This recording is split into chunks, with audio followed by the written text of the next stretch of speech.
Мексиканскиот конгрес на 30 септември одржа сослушување за неидентификуваните летечки објекти. За време на сослушувањето, што се пренесуваше во живо на интернет, беа откриени два наводни вонземски трупови, набрзо откако беа прикажани и неколку видеа на кои се гледа неидентификувани летечки објекти, кои сега војската ги нарекува неидентификувани аномални феномени. Двата мали, нечовечки трупови беа изложени во кутии со прозорци, за да може сите да ги видат. Додека присутните и нацијата гледаа во шок, експертите сведочаа под заклетва дека примероците не биле дел од нашата земјена еволуција. Ова не се суштества кои беа пронајдени во остатоци од НЛО, туку беа пронајдени во рудници за диатоми за алги, а потоа биле и фосилизирани, рече новинарот и уфолог Хајме Мусан под заклетва. Маусан потврди дека примероците биле проучувани од Националниот автономен универзитет во Мексико, каде што научниците можеле да извлечат ДНК и користејќи научно датирање, мумифицираните примероци извадени од Куско од Перу се верува дека се стари 1000 години.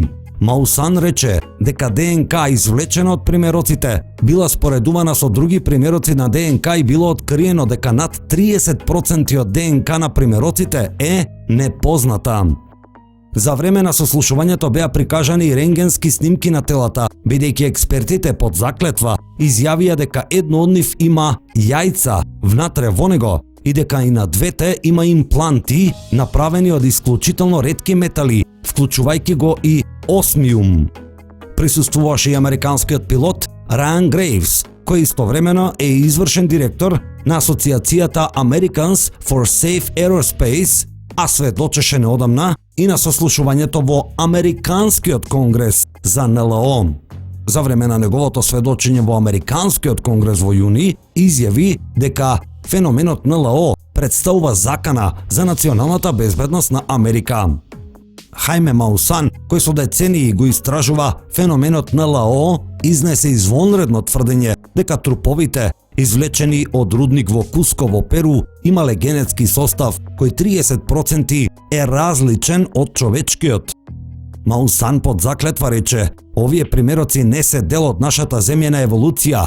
Дали се вонземјани или не знаеме, но тие беа интелигентни и живеа со нас. Треба да ја препишеме историјата. Не сме сами во овој огромен универзум. Треба да ја прифатиме оваа реалност. Јавноста има право да знае за нечовечката технологија и нечовечки ентитети. Зборуваме за тема која треба да го обедини човештвото, а не да го раздели, изјави Маусан. Покрај Маусан и американскиот пилот, подполковникот Рајан Грейвс, на сослушувањето во Мексико учествуваше и професорот од Харвард, Ави Лоеб. Обраќајќи му се на Американскиот конгрес, тој рече дека е арогантно од нас да мислиме дека сме сами и сугерираше дека може би имало други суштества на планетата пред човештвото.